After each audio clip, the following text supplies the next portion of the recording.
guys, magandang hapon.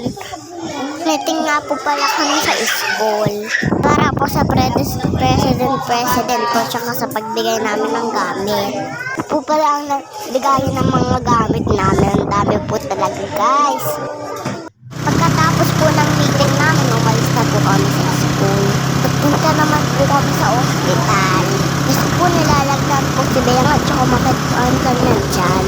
Hindi po namin alam na biglaan lang po nung lagnat siya.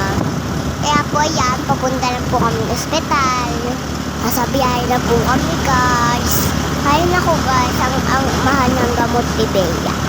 Ang tagal po namin pumila para po maibigay ang mga gamot ni Bea.